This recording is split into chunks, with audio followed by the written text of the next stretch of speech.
me gustaría empezar con una reflexión que en mi tesis doctoral también puse, que me hace un poco de, que me sirve como reflexión, ¿no? Para entender que el dato te acerca, es un complemento más que te va a ayudar a tomar mejores decisiones en el fútbol, pero no a través del dato, sin tener un conocimiento del juego, sin tener un conocimiento del contexto, vas a tomar ninguna decisión, porque el dato mal interpretado al final no nos va a servir para nada.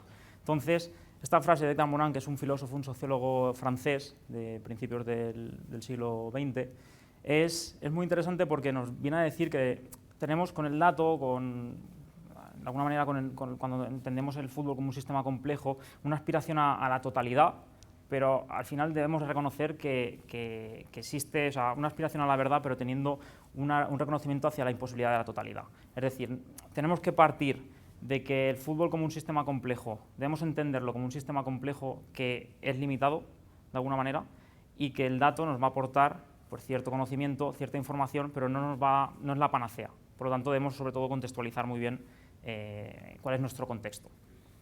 En el fútbol al final se dan una red de conexiones todo el rato. O sea, no se puede entender el fútbol sin entender que es una red de conexiones. Es un sistema complejo, por tanto, donde existe un principio de incertidumbre y de desorden que es patente y que cuando tú cambias a un jugador sale otro, el sistema tiene que sobrevivir, pero ya es otro sistema. Cuando hay un cambio de un jugador por otro, lógicamente son personas que se adaptan al contexto, pero que cada uno tiene sus atributos y tienen su parte emocional, su parte como persona individualizada. Y luego que evidentemente existen conexiones bidireccionales, hay estructuras cambiantes en todo momento, en el que el todo está por encima de la unidad, en el que hay una aleatoriedad y un desorden, y que al final lo que nos interesa de todo esto es detectar patrones. Detectar patrones, que lo hacemos desde el dato, pero también evidentemente se hace desde el vídeo.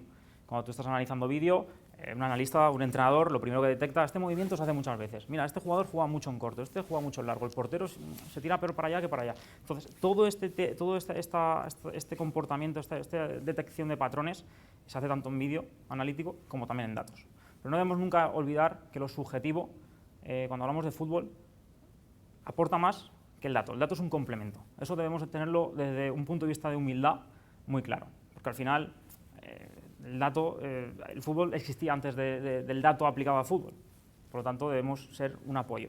Y cuando entras en un cuerpo técnico, en una dirección deportiva, evidentemente ellos no tienen ni idea, no tienen por qué tenerla, sobre datos, sobre matemáticas, sobre nada, en ese aspecto. Es raro, ¿no? Un profesor, o sea, un entrenador que esté formado en matemática no se suele dar. Por lo tanto, debemos tener esa humildad de intentar aportar y no de crear más ruido, de crear más barullo a lo que ya es el trabajo de un entrenador, que hay mucha presión, porque al final la competición es lo que lo absorbe todo. La aplicación del dato al fútbol hoy en día existe en tres campos. En el área deportiva, digamos, sería uno de ellos, la dirección deportiva en este caso, para encontrar jugadores, detección de talento, lo que viene siendo scouting, para fichar jugadores, para reemplazar a uno que se va o que se lesiona y que debe fichar a otro. Estaría el cuerpo técnico, lo que es el análisis de datos del juego, que al final se retroalimentan, lógicamente no puede fichar a un jugador sin haber hecho un previo análisis de su juego, de cómo juega, de cómo convive con un ecosistema que es absolutamente diferente al equipo al que tú seguramente lo vas a fichar. Y luego, en el Levante sí que estamos aplicando estas dos vertientes, sobre todo la primera desde 2019 lo estamos haciendo, la segunda recientemente con el nuevo entrenador, pues sí que estamos apostando más también por el análisis del juego. Y luego una tercera, que en el caso del Levante todavía no estamos implementándola, pero que es posible que en los próximos años también se haga, que es todo lo que es la prevención de lesiones, predicción, pero que bueno, que es todo este tema de lo que son prevención y predicción de lesiones, a mí me da un poco de yuyu, lo hemos hablado alguna vez, de que bueno, está un poco todavía en pañales. Si el análisis de datos en fútbol está en pañales, lo que es la predicción todavía lo está mucho más, en lo que es basado en fútbol. Dentro de este ecosistema, nosotros, claro, vivimos al fin y al cabo de la materia prima. La materia prima son los datos. Nosotros generamos datos todo el rato, pero no los obtenemos nosotros por nuestras propias herramientas.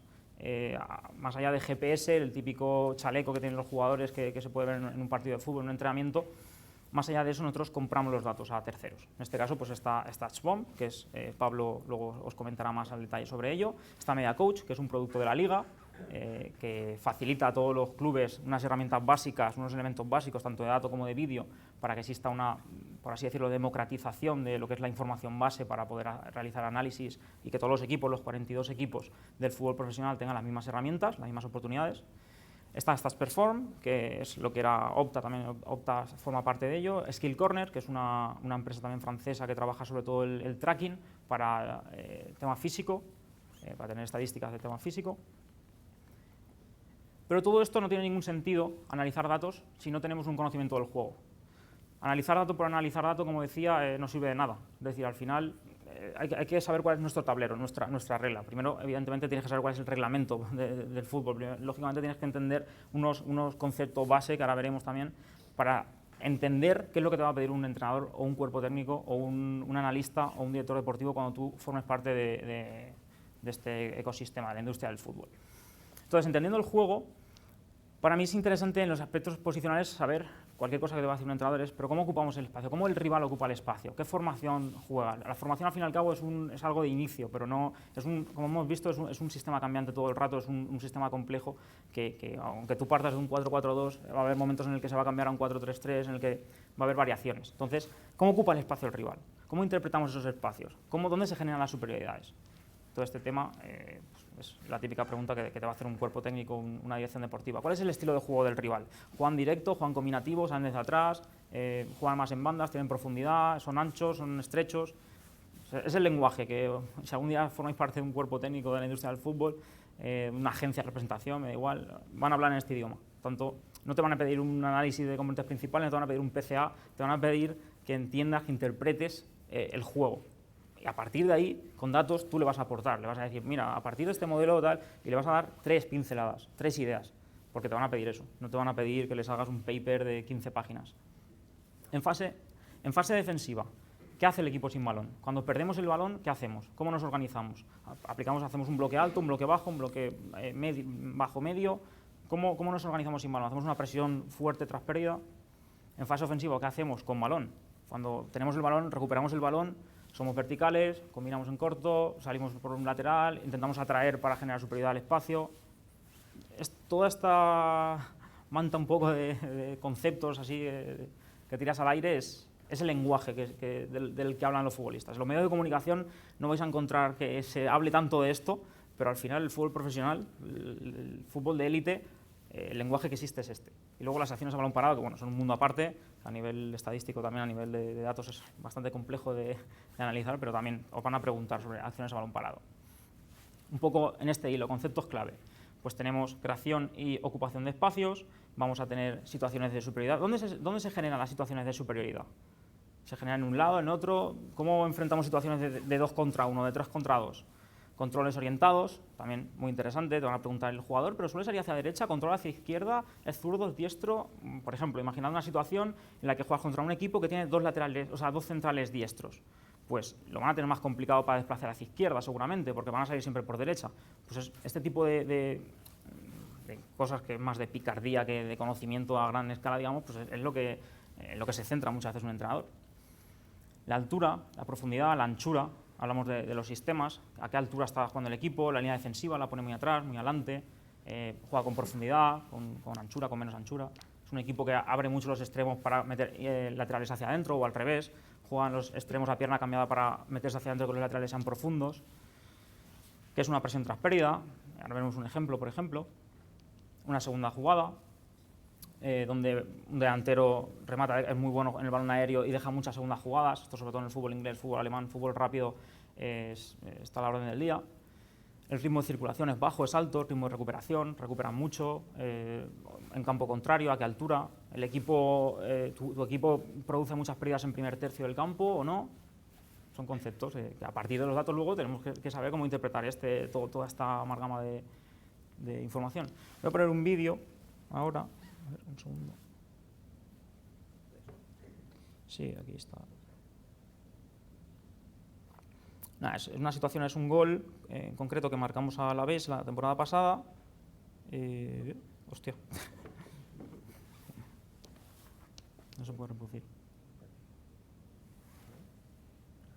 Sí, la ves con otro. Sí, yo antes lo he visto con él.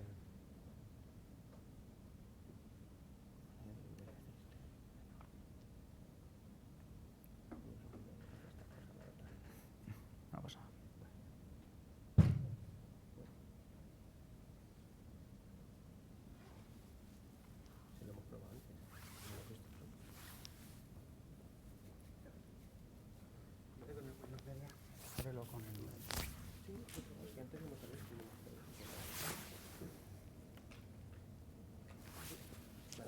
Vale, a ver. Bueno, simplemente lo dejo primero, para pararlo, vale, aquí, sí. Lo dejo primero sin pararlo y luego vamos a ver un poco todas estas situaciones que se dan, cómo interpretarlas, ¿vale? Parándolo poco a poco. Es una jugada que desde inicio, en el que llegas al campo contrario, un pase atrás y gol. Bueno, aquí han pasado muchas cosas muy rápidas, en 20 segundos, en 25 segundos, y en este vídeo que habéis visto, es un gol, es una jugada de inicio, sin más. Ha pasado todas las situaciones que hemos estado viendo, algunas de ellas, ¿vale? Todos los conceptos que hemos estado trabajando.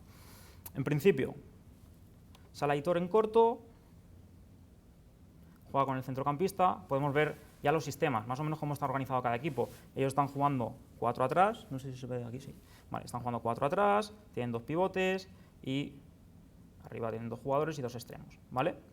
Nosotros estamos 2 atrás, 2 laterales, 2 centrocampistas, son 4-4-2 contra 1-4-4-2, incluyendo al portero, ¿vale?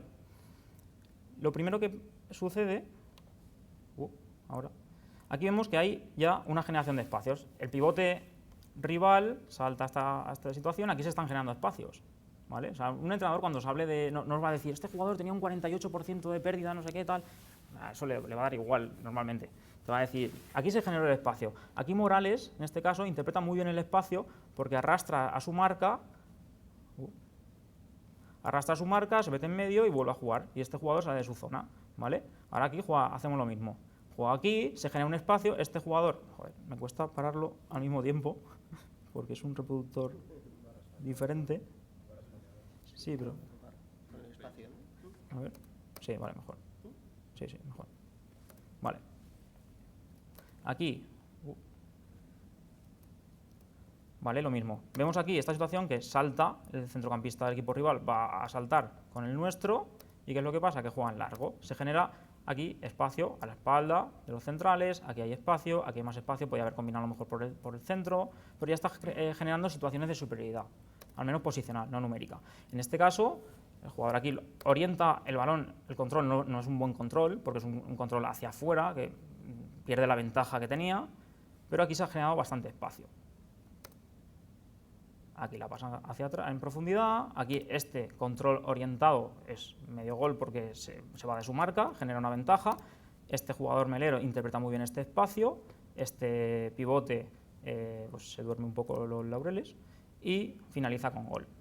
¿Vale? Esta jugada, aparte de esto, se podrían ver 100.000 cosas más. Es decir, cada situación te da para hacer una tesis de cómo se produce, por qué hemos generado superioridades, por qué, por ejemplo, ellos, los delanteros, ni siquiera están en su campo propio. O sea, es un contraataque de manual, es un contragolpe. ¿Vale? Esto, aplicado a esto, es lo que te va, la visión que ahora mismo habéis visto, lo que te va a decir un entrenador, un analista, alguien del cuerpo técnico. Entonces, sí, lo que tú tienes como una lista de datos, al fin y al cabo, si lo vemos desde el eventing, es esto. El campo está al revés, ¿vale? Nosotros atacamos hacia el otro lado, pero bueno, es la misma situación. Ahora la pongo grande, sí. Al final, a través del eventing lo que tenemos simplemente es una sucesión de pases, 7 pases y el remate, y si tú recuperas los datos en un F24 de Opta o con otro sistema, con el 360 de StatsBomb, que ahora os explicará Pablo con más detalle, tú tienes datos sueltos que no están contextualizados, que tú dices, vale, pues sí, aquí veo que es una secuencia de pases, no hay mucha más información que esta. Luego tienes que saber interpretar más allá de esto, que es algo muy frío, ¿no? Por una parte, en el fútbol, cuando hablamos de datos, hablamos de eventing, por un lado, que son las acciones que están tagueadas, porque los procesos se hacen a mano cada vez, a partir de técnicas como Computer Vision, se están aplicando otro tipo de sistemas más sofisticados, pero hasta la fecha se hacen a mano. Es decir, cada pase hay una persona que lo está tagueando. Esto es un pase, esto es un remate, esto es un balón aéreo. Entonces, toda esta cantidad de datos luego tienes que interpretarlas. Con el tracking realmente lo que tenemos es una foto un poco ciega, porque solo tienes lo que sucede alrededor del balón. No hay una información de cuando yo he hecho este desplazamiento aquí en corto, qué estaba pasando, el lateral estaba subiendo la banda, el lateral dónde estaba. No tenemos esa información. Pero si vamos un poco más allá con el tracking, lo que nos permite, el tracking es el dato, el posicionamiento, el desplazamiento de los jugadores durante un partido, durante todo el partido, durante los 90-95 minutos que dura un partido. Aquí podemos ver en la parte de la izquierda tenemos la zona de inicio, cuando Aitor tiene el balón, que comienza aquí, y vemos el área que ocupan el rival en este caso, en amarillo, y nosotros en negro. ¿Vale? En este caso, pues, bueno, nuestra área es superior, ¿no? Empezamos la jugada, por lo tanto, ellos se van a replegar. Es un contraataque rápido, aquí vemos la finalización en la otra parte, la parte de la derecha, ¿vale? Cuando Melero mete el gol, han pasado 20-21 segundos, más o menos, y el área nuestra sigue siendo, el área del rival es superior en este caso, es decir, no han tenido tiempo de replegarse. Esto te puede servir para ver cuánto tiempo tarda un equipo, por ejemplo, en replegarse, ¿vale? Más allá de aquí, luego puedes ver un jugador cuánto ha tardado en ir a otro lugar, la línea de pase que suele haber, cuánto suele superar un jugador en un pase a cuántos jugadores rivales. O sea, lo que te permite el tracking es ir más allá. ¿Cuál es la parte interesante de esto? Mezclar tanto el eventing como el tracking. Cuando mezclas el eventing y el tracking, a día de hoy lo que existe es esto, la materia prima es esta, ¿vale? Cuando veamos los proveedores que os enseñamos al principio, lo que es hasta donde llegan es hasta aquí. Estoy seguro que dentro de 5 o 10 años será otra historia totalmente diferente, habrá que adaptarse a qué tipo de información exista para poder trabajarla. Pero a día de hoy lo que existe es este tipo de información. Entonces, a partir del tracking y el eventing podemos ir más allá y ver como un equipo, por ejemplo, cuánto tarda en replegarse cuando pierde el balón, o cómo ataca los espacios, dónde genera superioridades. Luego, Sergio, pues bueno, ahondará un poco más en este campo, porque en el Barcelona pues están haciendo cosas, están a otro nivel, están haciendo cosas mucho más interesantes. Y luego, por último, bueno, enseñaros algunas de las visualizaciones que nos sirven a nosotros para interpretar el juego, para entender de manera más o menos rápida cómo juega un equipo, cuáles son los patrones de comportamiento de ciertos jugadores. Bueno, no puedo entrar en más profundidad que es cada cosa, pero pues esto es la típica de un mapa de calor basado en el eventing, que por lo tanto es bastante ciego porque solo te enseña dónde un jugador ha tocado el balón, no te enseña el movimiento que ha estado haciendo durante todo el partido. Esto se llama un shot maps, de dónde suele disparar el jugador o todos los jugadores en un equipo, en una temporada, en un partido en concreto, etc. Cuanto más grande es, quiere decir que la ocasión fue más manifiesta de gol, tuvo un porcentaje mayor para una probabilidad mayor de haber sido gol, donde genera, por ejemplo, la presión un rival. Esto, pues, un jugador concreto, radar, también es un tipo de visualización que se utiliza bastante. Gráfico de barras que nos permite de manera rápida saber cómo se comporta un equipo en comparación a otro. Siempre cuando estéis en una dirección deportiva vais a tener que comparar jugadores entre ellos, vais a tener que comparar equipos, cómo actúa el portero rival, cómo actúa el tuyo. Siempre vas a tener que comparar. Es un elemento básico de la ciencia social y la ciencia pura. Bueno, diferentes visualizaciones que lo que nos permiten de manera fácil, por ejemplo, pues lanzamientos de penaltis también los estudiamos desde el punto de vista del dato. Esto es bastante más sencillo, pero bueno, suele haber patrones. Luego el jugador tiene una interpretación del juego y una interpretación de los momentos puntuales donde, aunque un jugador puede ser que se dé el caso que ha tirado 50 veces hacia el mismo lado, está clarísimo que lo va a tirar hacia el lado, pero llega ese momento, interpreta que el portero se va a tirar al otro lado, te la cambia de sitio y es una putada. También mapas, en este caso tablas de calor, digamos, para entender rápidamente que en un partido cuál ha sido el jugador o los jugadores que más han estado a un porcentaje más alto de ritmo, de velocidad, alta intensidad, etc. Bueno, básicamente algunas de las visualizaciones que nos sirve para interpretar mejor el juego. Algunas de ellas están desarrolladas en R, utilizamos mucho Shiny, como no sé si utilizáis R de normal, los perfiles que me imagino que sí, habrá algunos estudiantes que sí que ya utilizaréis R, estáis haciendo cosas. Al final se utiliza R, Python, bueno, es un poco los softwares que utilizamos, y algunas visualizaciones ya directamente el propio proveedor te la facilita, ¿no? Te agiliza. En un equipo de trabajo pequeño como el nuestro, pues no podemos tener mucho tiempo. La mayor parte del tiempo estamos gestionando cosas, estamos limpiando datos, no abarcamos, no nos da la vida para todo. Pero bueno, estoy seguro que en el futuro esto va a cambiar, los equipos de trabajo de los clubes van a ser mucho más multidisciplinares y bueno, vamos a poder llegar y poder hacer cosas mucho más sofisticadas.